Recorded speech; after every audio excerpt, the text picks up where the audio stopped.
4페이지 전후에 있습니다. 마태복음 21장 1절에서 11절 말씀입니다. 우리 한 절씩 교독하시겠습니다. 하나님의 말씀 신약성경 34페이지 전후 마태복음 21장 1절에서 11절 말씀 한 절씩 교독합니다. 저희가 예루살렘에 가까이 와서 감람산 벳바게에 이르렀을 때에 예수께서 두 제자를 보내시며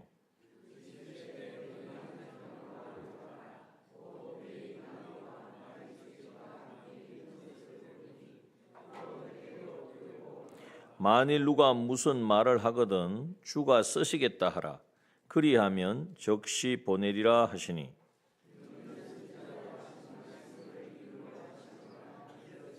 시온 딸에게 이르기를 내 왕이 내게 임하나니 그는 겸손하여 나귀 곧 멍에 매는 짐승의 새끼를 탔도다 하라 하였느니라. 나귀와 나귀 새끼를 끌고 와서 자기들의 겉옷을 그 위에 얹음에 예수께서 그 위에 타시니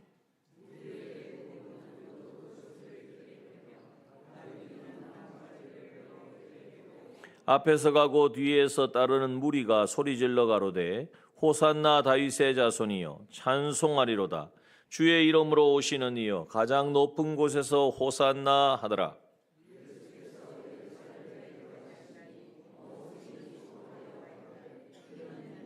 다 함께 무리가 가로되 갈릴리 나사렛에서 나온 선지자 예수라 하니라.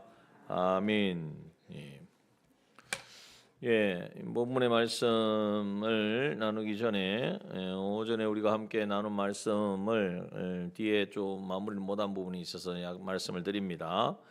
먼저 우리가 이 새 사람으로 살기 위해서는 우리 가운데 하나님의 능력이 임해야 됩니다. 그 능력은 어디에서 오느냐? 우리 안에 거하시는 예수 그리스도를 통해서. 그 예수 그리스도가 우리 안에 사시는 것을 어떻게 우리가 체험하고 경험할 수 있다고 말씀하십니까? 예수님의 피와 살을 먹고 마실 때에.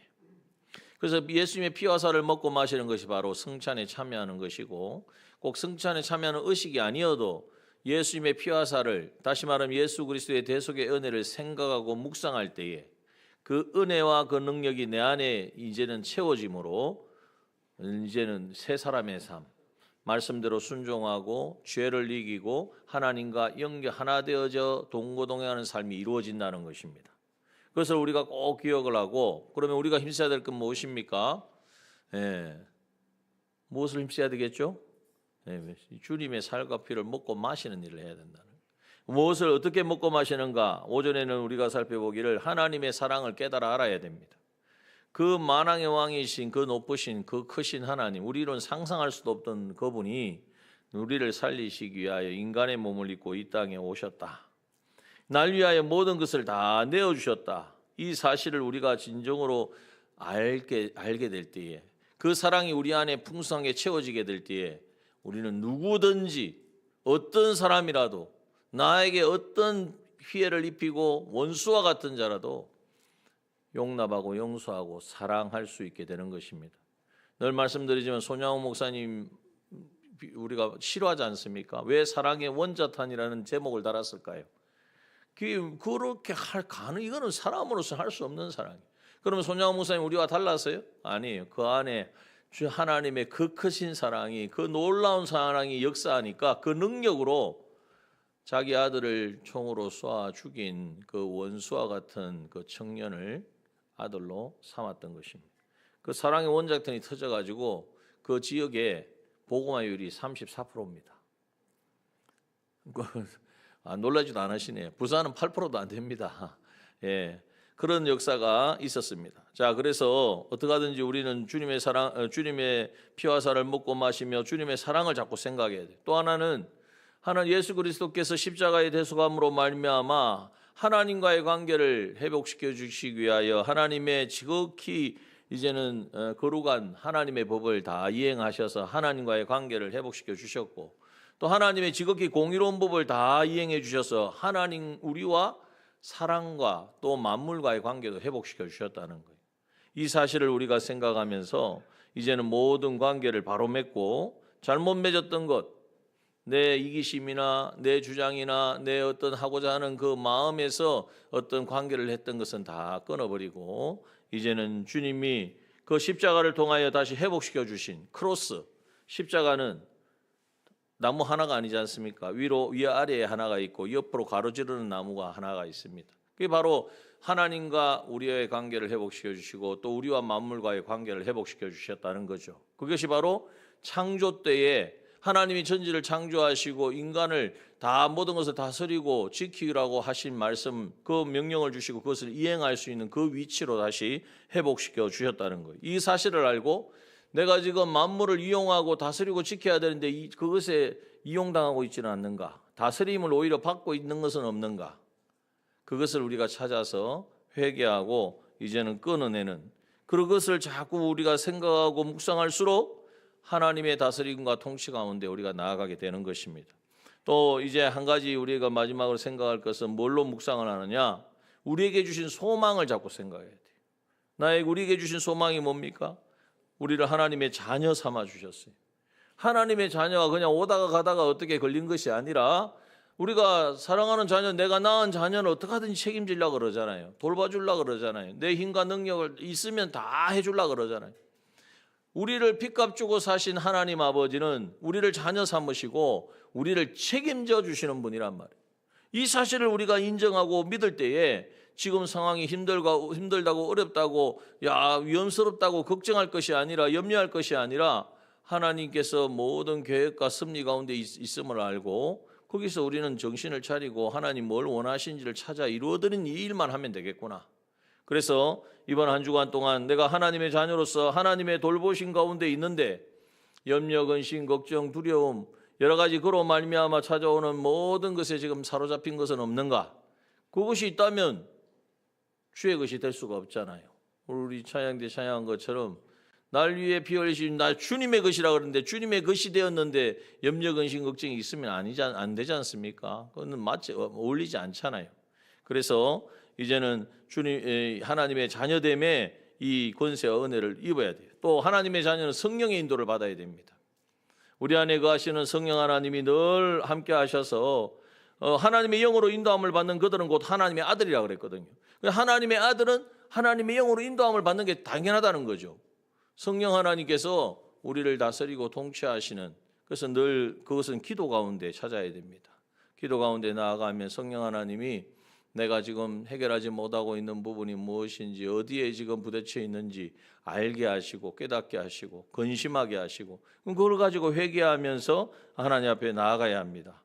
또 하나님은 우리에게 마귀를 이길 권세를 주셨어요. 하나님의 자녀에게는 마귀를 이길 권세를 주셨어요. 그래서 두려워하지 않고 마귀를 대적하라, 그래야면 피하리라 하셨는데 그것을 사용하지 않고 물질이나 사람 어떤 관계 속에 내가 지금 피해만 하고 있지는 않은가, 그것을 우리가 살펴야 하는 것입니다. 그래서 우리가 하나님의 자녀됨을 알고 그리고 이제는 천국의 시민권을 우리에게 주셨다는 사실을 잊지 말아야 됩니다. 천국에는 없는 것이 있습니다. 뭐가 없을까요? 천국에는 다 있어야 될 것 같죠?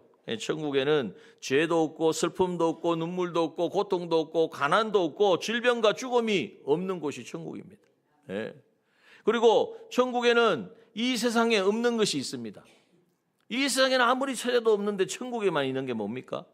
완전한 기쁨, 그리고 평강과 완전한 사랑과 말로 다 할 수 없는 부요함이 있는 것이 바로 천국입니다.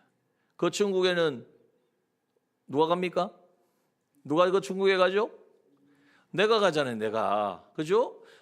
내가 하나님 날 대속하시고 날 위하여 그 천국, 그 정말 세상에 있어서는 안 될 것들은 다 없고 정말 필요한 것, 그 영광스러움만 가득한 그 천국을 우리에게 소망을 주셨음을 알고 이제는 생각할 때에 천국에 대한 소망은 오늘 우리의 삶을 더 가치 있게 만듭니다. 왜? 내가 천국에 가서 살 사람인데 여기에 지금 발목 붙잡혀가지고 유치한 세상 끝에 붙들려가지고 살아서는 되겠느냐? 우리가 이게 분명하지 않습니까? 오전에도 마도 때려서 이야기를 했지만은 어떤 기자가 인터뷰를 했습니다. 전 세계에 이렇게 존경을 받고 비행기를 타고 다니시는데 정말 이제 좀 한 곳에 정착해서 많은 사람들의 후원도 받고 이렇게 큰 어떤 무언가를 단체를 만들어서 하는 게 좋지 않겠습니까? 그랬더니 하는 말이 딱 한 말이거든요. 나는 그러한 유치한 것들에게 마음을 빼앗기기 싫다고. 그 세상에 뭔가 이루어지고 되어지는 것을 우리는 성공이라고 생각을 한단 말이에요. 그러나 영원한 천국을 소망에 두고 살아가는 사람은 천국에 갔을 때 하나님이 이 세상에서 뭐 빌딩을 몇 채 세웠느냐, 뭘 만들었느냐, 교회를 얼마나 크게 했느냐 그렇게 안 물어보신다니까요. 얼마나 큰 교회를 다녔느냐 물어보실까요, 안 물어보실까요? 안 물어보신단 말이에요. 중요한 것은 주님 앞에 섰을 때 내 모습이니까 이 유치한 것들에게 마음을 빼앗겨가지고 시간 낭비하기 싫다는 겁니다. 천국의 소망이 분명한 사람은 이제는 삶의 가치가 분명하고 그 가치가 분명하니까 그 삶이 허투루 살 수가 없다는 것입니다. 또한 이제는 천국의 소망을 우리가 가질 뿐만 아니라 우리의 영원한 기업, 내가 영원히 누려야 될 기업이 우리에게 주어집니다. 그것을 바로 유업으로 받아야 돼요. 바로 그것은 무엇입니까? 하나님이 우리에게 주시는 기업인데 그 기업은 어떻게 준비하면 되죠? 이 땅에서 우리가 그리스도의 직을 잘 감당할 때, 주님이 이 땅에 그리스도로 오셔서 그리스도의 직을 완수하시고 이제는 그것을 완전히 이행하신 것처럼 주님이 보여주신 그 본을 따라서 오늘도 우리는 제사장으로, 선지자로, 왕으로 우리에게 맡겨진 삶 속에서 그리스도의 직을 감당할 때에 하나님 우리에게는 영원한 변치 아니하는 영광과 존귀로 가득한 그 기업이 우리에게 하나님이 허락하신 그 유업으로 주어주는 줄 믿습니다. 네, 그것을 소망해야 돼요. 그걸 계산하는 말. 그걸 자꾸 생각하고 묵상하는 것이 뭐 하는 것입니까? 주님의 살과 피를 먹고 마시는 것이고, 그걸 하면 할수록 내 안에, 내가 주님 안에, 주님은 내 안에. 할렐루야. 여러분, 그게 소망이지 않습니까? 우리가 다른 데 소망을 가지면 안 돼. 주님이 내 안에 계시고 내가 주님 안에 있고 내가 주님인지 주님이 나인지 헷갈릴 정도로 딱 하나가 되어지는. 그래서 결국은 뭐예요? 나는 없어지고 주님이 내 안에 사시는, 주님이 내 안에서 일하시는, 주님이 역사하시는, 실제로 내 삶이 내가 걸어가고 학교를 다니고 직장을 가고 하지만 주님이 나를 통해서 일하고 계시다는 것을 늘 경험하고 느끼며 체험하며 살아가는 삶. 이것이 바로 새 사람의 삶인 줄 믿습니다. 예, 그러한 능력이, 그렇게 살려면 능력이 있어야 되는데 그 능력은 예수 그리스도의 대속의 은혜를 생각하고 묵상하고 내 것으로 삼고 이제는 그것을 잘 계속해서 삶 속에 적용하는 데서 나온다는 것. 이것을 잊어버리지 아니하고 이번 한 주간 동안도 우리가 말씀은 많이 들었지만은 이거 금방금방 잊어버리잖아요. 그러니까 늘 깨워져야 되죠. 그래서 하나님의 말씀을 자꾸 읽어야 되고 들어야 되고 또 묵상해야 하는 것입니다. 특별히 우리 특별 새벽기도 시간에 그러한 말씀으로 하루를 시작하기 때문에 우리가 힘써서 참여하기를 원합니다. 자, 오늘 본문의 말씀은 오후 시간에 주시는 본문의 말씀은 고난 주간이 시작되는 첫 날이거든요. 그 첫날에 있었던 사건을 우리에게 말씀하고 있습니다. 그건 바로 우리가 보통 말하는 종료주일이다 이렇게 말하는데, 왜냐하면 여기에 예수님이 이제 예루살렘 성에 마지막 이제 가시는, 예루살렘 성에 들어가시는 그 장면이 기록되어 있습니다. 그러면서 사람들이 예수님이 오시는 것을 보고 이제는 겉옷을 다 이제는 벗어서 길에 펴고 나뭇가지를 흔들었는데 이 나뭇가지가 종려나무였기 때문에 종료주일이라고 이야기를 합니다. 자, 그래서 예루살렘 입성의 날 이렇게 말하는데요. 이 말씀을 통해서 오늘 또 우리가 그 시점이고 하니까 이 말씀을 통해서 간략하게 주님께서 쓰시는 사람은 어떤 사람인가? 여기 주님이 지금 이 구원 사역을 이루기 위해서 이제 마지막 예루살렘 성에 오롯이 들어가시잖아요. 이 가시는데 주님 혼자 가신 게 아니라 여러 가지 사람도 있고 짐승도 있고 다 쓰임 받았다는 거죠. 그러면서 이 말씀을 통하여서 우리도 주님 앞에 쓰임 받기를 원하시죠?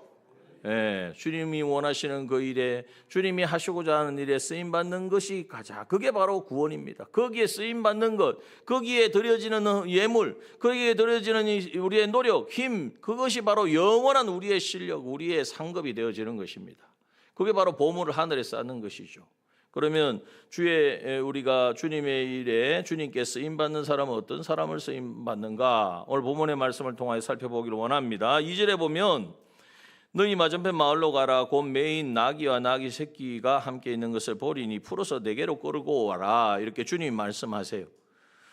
주님이 예약한 것도 아닌데 나귀하고 나귀의 새끼니까 나귀의 그 새끼를 같이 끌고 오라고 말씀하시죠. 그리고 뭐 하려고 끌고 오라고 하시죠? 나중에 보니까 그걸 타고 들어가시는 거예요. 타고. 그거 타고 들어가시려고. 그런데 뭘 타고 가셨을까요? 나귀를 타고 가셨을까요? 나귀 새끼를 타셨을까요? 오늘 본문에는 그게 정확하게 안 나와요. 오늘 마태복음에는 안 나오는데 마가복음에 보면 제자들이 가서 본적 나귀 새끼가 문 앞 거리에 매여 있는지라 그것을 푸니 이 나귀 새끼를 가져왔다고 말씀하시고, 누가복음 19장 33절에는 나귀 새끼를 풀 때 그 임자들이 이르되 어찌하여 나귀 새끼를 푸느냐 이렇게 말씀하거든요. 그러니까 예수님이 타신 것은 나귀 새끼구나. 그러면 한번 생각해 볼 만합니다. 아니 예수님은 성인이잖아요. 그 당시 30세가 넘어 33세쯤 되었을 때니까 오늘 건장한 성인인데 이제는 일반적으로 생각하기에는 나귀 어미가 되는 나귀를 타는 게 당연한 것 아니겠습니까? 그런데 예수님이 타신 것은 나귀 새끼를 타셨다라고 말씀하고 있는 것이죠. 여기서 한번 생각해 봐야 합니다. 우리가 생각하기에는 주의 일을 하려면 이만큼 뭔가 있어야 되고 뭔가 가져야 되고 이렇게 정말 모든 사람이 보기에도 합당해야 된다라고 생각할 수 있습니다. 그러나 주님이 보시는 것은 어떤 조건과 그 사람이 가지고 있는 무언가가 아니라는 것이죠. 어린 나귀는 어떻게 보면 힘이 없습니다. 예수님을 태울 수 있을까 없을까도 잘 알 수가 없습니다. 그럼에도 불구하고 예수님이 물론 뒤에 보면은 하나님의 예언을 이루기 위한 것이기도 하지만은 이 예수님의 선택을 통하여 우리에게 말씀하여 주시는 것은 주님이 하시는 역사에는 경험이 많은 프로가 쓰임 받을 수도 있겠죠. 그러나 그 프로에게 주어지는 것만이 아니라 정말 경험 없고 이제는 어떻게 보면 감당할 수 없을 것 같은, 우리 말로 말하면 아마추어와 같은 그러한 상황, 그러한 사람일지라도 주님은 쓰신다 하는 것을 우리에게 말씀하고 있습니다. 자, 그래서 중요한 것은 내가 무언가가 있어서 주의 일을 하는 것이 아니라는 거예요. 주님께서 쓰시고자 하실 때에 주님의 그 말씀에 순종하고 이제는 그 말씀하시는 이끄시는 대로 감당하기를 원하기만 하면 주님께서는 얼마든지 주님이 하시는 그 사역에 쓰임받게 하신다는 것을 말씀하고 있습니다. 물론 경험이 많으면 좋을 수도 있겠죠. 그런데 그 경험 때문에 오히려 순수하지 못하고 자기의 생각이 들어가고 자기의 어떤 기준과 판단이 들어가서 주님의 일을 한다고 하지만은 결국 자기 생각대로 자기 판단대로 하는 일들이 얼마나 비일비재한가를 우리는 한번 생각해 보아야 합니다. 그러므로 주님 앞에 쓰임 받을 수 있는 사람, 어린 나귀로 이렇게 나타났지만 정말 어떻게 보면은 순수하게 주님 무엇을 말씀하실지라도 주님 말씀에 순종하고자 할 때에 주님께서는 그 사람을 쓰신다. 그래서 우리가 한번 생각해 봐야 됩니다. 성경에도 보면 하나님께서는 누구를 쓰시는가? 어떻게 보면 사울을 더 쓰시는 게 맞지 않습니까? 사울이 그렇게 다른 사람보다 머리가 하나 더 있다 그러고 아주 건장하고 이제는 왕으로서 보기에는 다 갖추어졌지만 그러나 하나님은 사울을 버리시고 다윗을 쓰셨습니다. 그때 다윗이 똑똑해서 그렇고 잘나서 그렇고 용맹해서 그런 게 아닙니다. 일개 목동이었습니다. 자기 아버지도 너는 장군감이 아니다.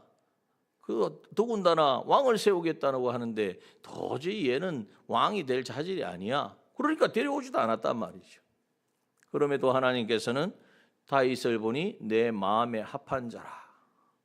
하나님의 마음에 합한 그 사람을 쓰신다는 것.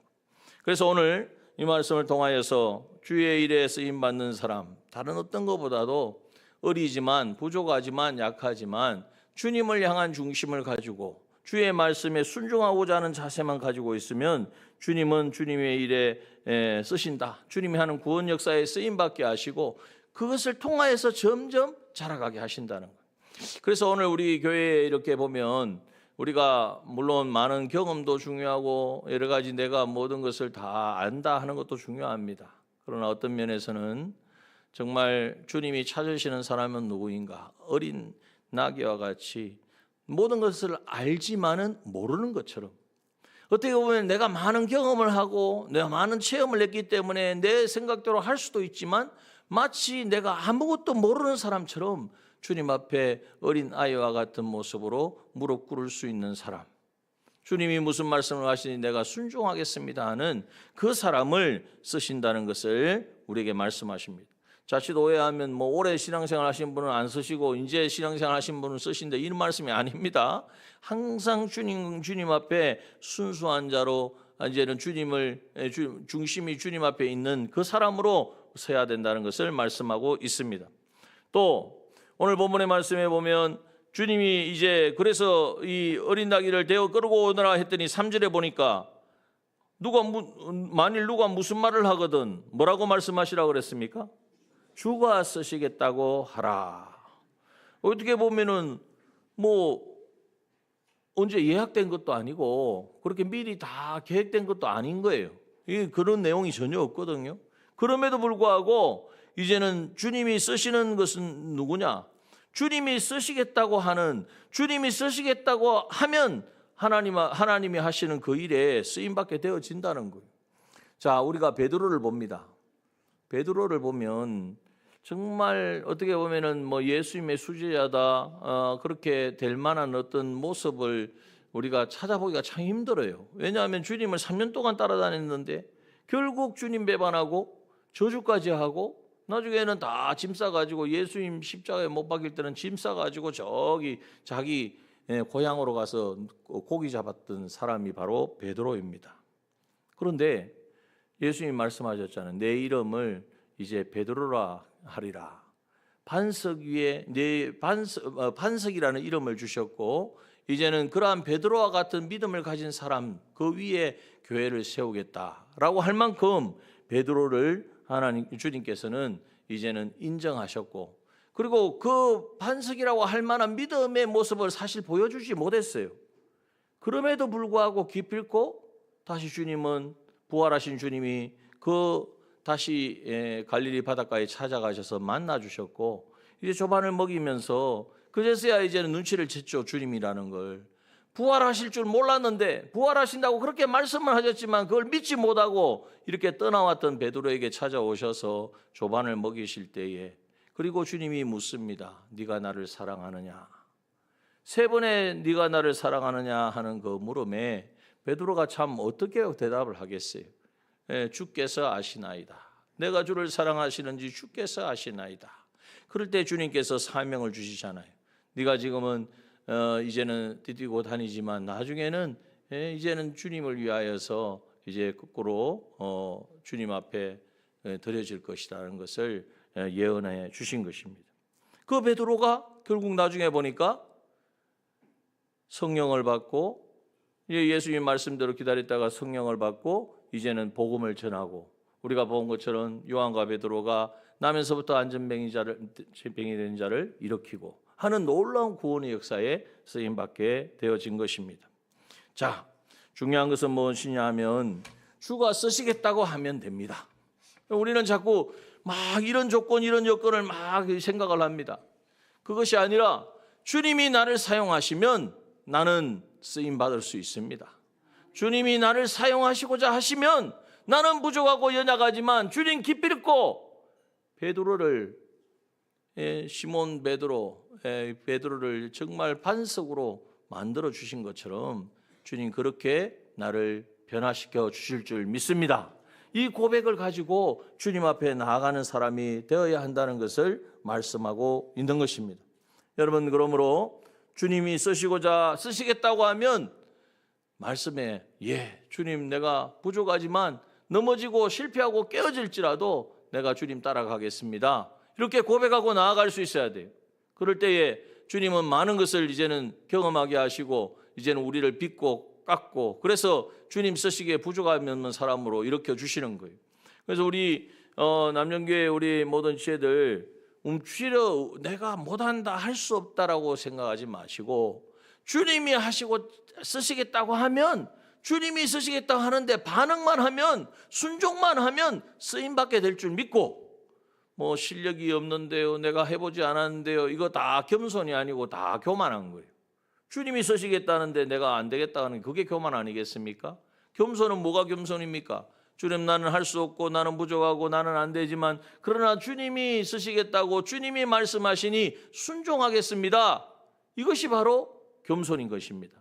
자, 그래서 여기에 이제 5절의 말씀에 보면 하나님이 쓰시는 사람 어떤 사람인가? 여기에 이제 예언의 말씀을 주시죠. 5절에 보니까 스가랴서 9장 9절의 말씀을 인용하시면서 시온 딸에게 이르시기를 내 왕이 내게 임하니 너는 겸손하여 낙이 곧 멍에 매는 짐승의 새끼를 탓도다 하라 하였느니라. 누가 겸손하다고 말씀하십니까? 왕이 겸손해요. 이 왕이 누구죠? 예수 그리스도죠. 예수님이 앞으로 올 것을 스가랴 선지자를 통하여서 예언하셨는데 그 예수님이 임하실 때에 왕이 내게 임하리니 그는 겸손하여 낙이 곧 멍에를 매는 짐승의 새끼 낙이 새끼를 타고 올 것이라고 예언해 주셨어요. 이 예언대로 지금 예수님이 낙이 새끼를 타고 예루살렘 성에 입성하는 것이죠. 그런데 그 예수님을 가리켜서 어떤 분이라고 말합니까? 그는 겸손하여 그랬습니다. 여러분 오늘 이 말씀에서 주님이 쓰시는 사람은 어떤 사람인가? 주님이 겸손하신 것 같이 주님이 겸손했는데 우리는 어떻게 해야 됩니까? 어느 정도 어떻게 해야 될까요? 주님이 겸손하셨는데 우리는 어떻게 해야 됩니까? 우리는 겸손이 아니라 막 교만하고 뭐 교만까지는 아니어도 뭐 이렇게 자기를 드러내고 그러면 되겠습니까? 안 되겠죠. 겸손하고 겸손해야 되겠죠. 그런데 겸손의 의미는 뭐냐? 주님께서 보여주신 거예요. 오늘 이 스가랴 선지자가 예언한 이 약속의 말씀대로 주님이 어떻게 보면은 만왕의 왕이시잖아요. 우리를 구원하러 오신 구원자시잖아요. 그럼 좀 당당하게 백마를 타고 올 수도 있고 좀 뭐 군대도 거느리고 올 수도 있고 뭐 군대가 어디 왜 없습니까? 주님이 부르시면은 막 불말과 물병거가 기다리고 있잖아요. 다 동원해가지고 정말 우리 인간적으로 생각하면 폼나게 사람들이 막 위압감을 받을 수 있도록 그렇게 하실 수 있는데 주님은 그렇게 하지 않으셨어요. 왜 그랬을까요? 왜 어린 나귀 새끼를 타고 볼품없는 안장이 없어가지고 한 번도 안 앉지 않았어요. 안장이 없으니까 어떻게 했습니까? 사람들이 겉옷을 벗어가지고 그걸 올려놓고 그걸 안장이라고 해가지고 그렇게 오셨단 말이에요. 왜 그랬죠? 겸손하시기 때문에. 왜 그 겸손하다는 의미가 뭡니까? 이 예언의 말씀을 이루시기 위하여 나귀 새끼를 타신 거예요. 여러분 겸손이 뭔지를 이제 이해하겠습니까? 하나님의 말씀에 순종하는 사람이 겸손한 사람인 줄 믿습니다. 하나님의 약속의 말씀을 이루기 위하여 모든 것에 뛰어나신 만왕의 왕이신 그 주님께서도 가장 낮고 가장 천한 모습으로 태어나실 때도 그렇게 태어나셨지만 말구유에 누이셨지만 이제 마지막 이제 우리를 구원하러 십자가로 우리를 대속하러 가시는 그 광경 그 장면에서도 정말 볼품없는 나귀 새끼를 타고 안장도 없이 그렇게 가셨다. 무엇이냐? 하나님의 말씀을 하나님의 예언의 약속을 이루시기 위한 걸음이라는 거죠. 그래서 오늘 우리도 하나님이 쓰시는 사람은 뭐냐? 예수님을 통하여 보여주시는 것처럼 겸손한 사람이에요. 겸손은 하나님의 무슨 말씀을 하시도 그 말씀에 순종하는 사람이에요. 그 말씀 순종하면 내 자존심이 꺾이고 그 말씀 순종하면 내가 그냥 없어지는 것 같고 내가 그냥 내 위신이 그냥 땅에 떨어지는 것 같은 그런 상황에서도 주님이 내 안에 말씀하신다 그러니까 막 성경을 찾으시면 성경 내용이 있긴 있지만 찾기가 힘들잖아요. 그래서 성경을 우리에게 알려주시는 분이 누구십니까? 성령 하나님이 내 안에서 말씀하시는 그 말씀에 반응하고 순종하는 사람이 겸손한 사람이고 그 사람을 주님은 기다리고 기다리십니다. 그래, 그럼 됐다. 네가 내 말에 순종하는 겸손을 가졌으니 그거면 충분하다. 우리가 어린 나귀와 같이 아무 경험이 없고 체험이 없는 사람일지라도 주님은 쓰신다는 거죠. 중국 가정교회가 이제 지금도 있습니다만은 많은 고난을 겪을 때가 있었습니다. 감옥에 갇혀 있어 사람 위로를 받고 막 그럴 때는 막 수출하고 이러면서 이제는 정말 연합이 되고 잘 되었어요. 그런데 중국 이 가정교회가 신앙에 어느 정도 자유가 주어지고, 지금보다도 예전입니다. 신앙에 어느 정도 자유가 주어지고 외국 교회도 들어오고 선교 단체도 오고 그러면서 뭐 지원이 오고 신학 서적도 들어오고 시작하니까 가정교회들이 그렇게 딸똘 뭉쳐가지고 억압받고 핍박받고 고난받고 감옥에 갇히고, 그래도 이제 중국의 제도 예전에 가보면 뭐 30년 동안 감옥에 갇혔다가 나온 사람도 있었어요. 그런 가운데 있었던 그들이 분열하기 시작한 거예요. 모든 게 풀어지니까, 자유가 임하니까. 그래가지고 그 어느 정도 시간에 그냥 그렇게 풀어졌느냐, 2년 사이에 12개로 그냥 나눠져 버렸어요. 그렇게 단합이 잘 되었던 중국 가정교회가. 그래가지고 이 문제를 해결하기 위하여 가정교회 각 분파 지도자들이 한 곳에 모였습니다. 그래서 모여가지고 이제는 해결을 하는 거죠. 우리가 이래서는 안 된다. 그런데 그게 됩니까? 벌써 서로 반목이 되어져 있고 서로 나누어질 때 얼마나 싸웠겠어요.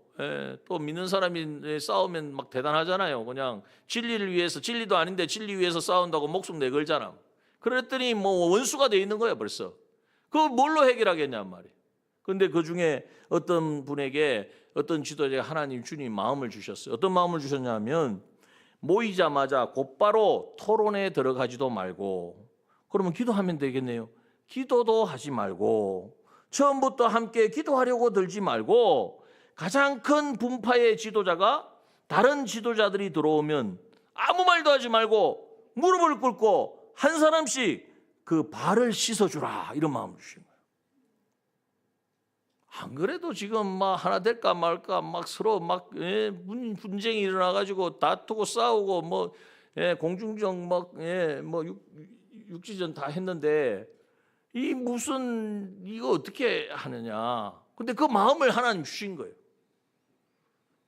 마음을 주셨다니까요. 마음을 주셨은 건 누가 주신 겁니까? 성령 하나님이 주신 거예요.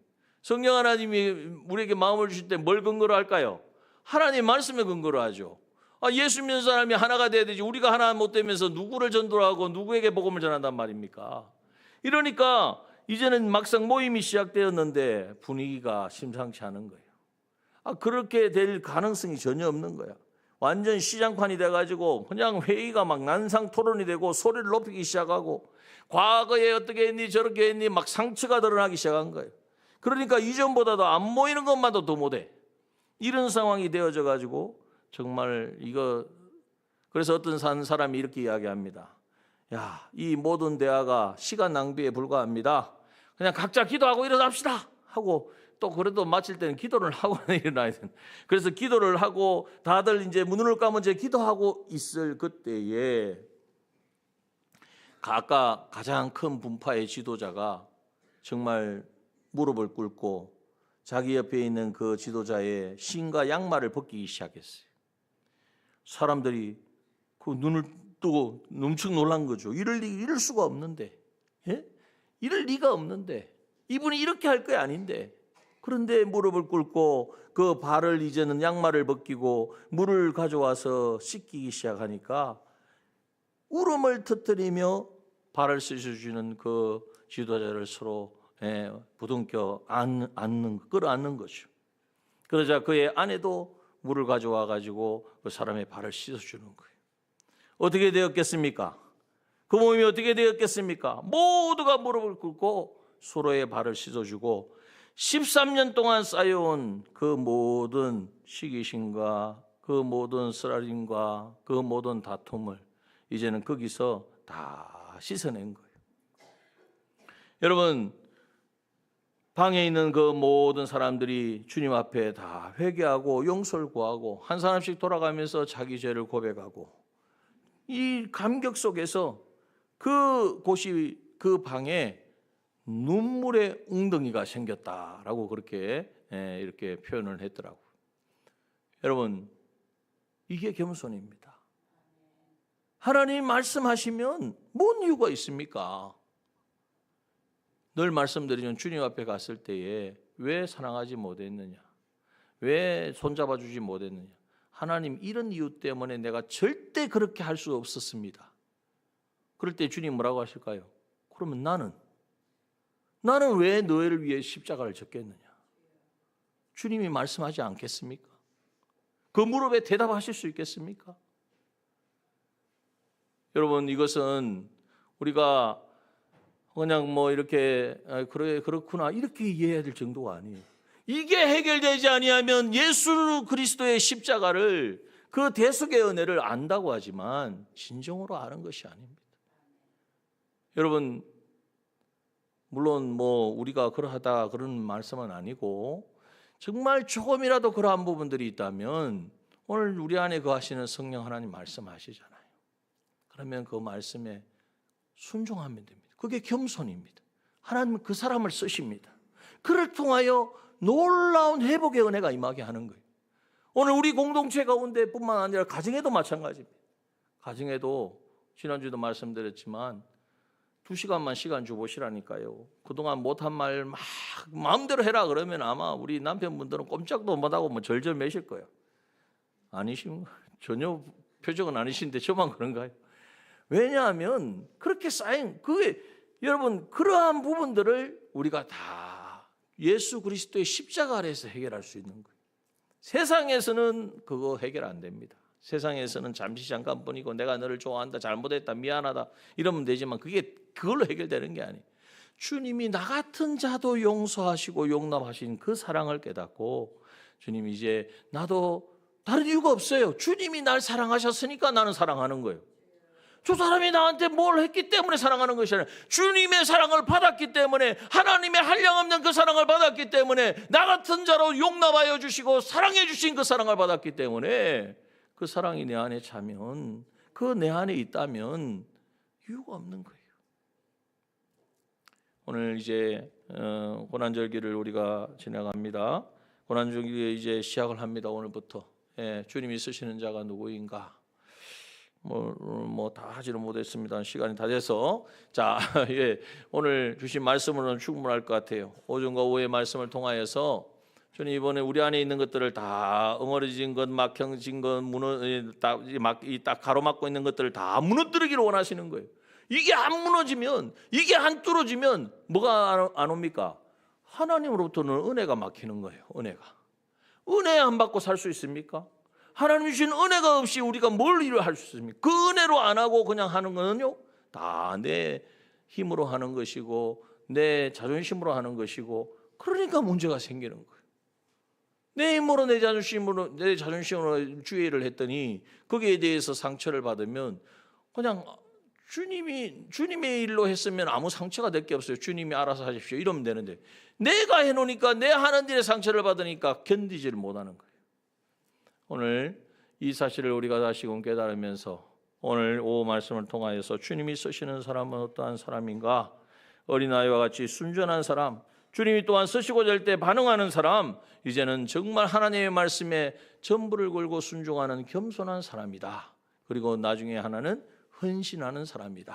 이것을 오늘 말씀을 통하여 깨달으면서 내일부터 이제 새벽기도가 시작되어집니다. 특별 새벽기도에 기대하시면서 하나님 은혜를 구하면서 뭐 다른 게 있나, 뭐 그게 그거지 생각하지 마시고요. 하나님이 예비하시는 시간이니까 마음과 뜻을 다 기울이셔서 시간차마다 주시는 은혜로 충만하시고, 또 특별히 기도 제목이 있으신 분들은 기록을 하셔서 여기 사무실이나 저기 뭐 헌금함에 넣어주셔야 되고, 아니 기도함을 뒤에 하나 만들도록 하겠습니다. 기도함을 만들어 놓을 테니까 거기에 넣어주시면 특별히 또 기도하도록 하겠습니다. 가능하면 또 기도 시간을 따로 좀 가지도록 그렇게 하겠습니다. 오늘 주신 말씀 붙들고 잠깐 한번 기도하기를 원합니다. 기도하겠습니다.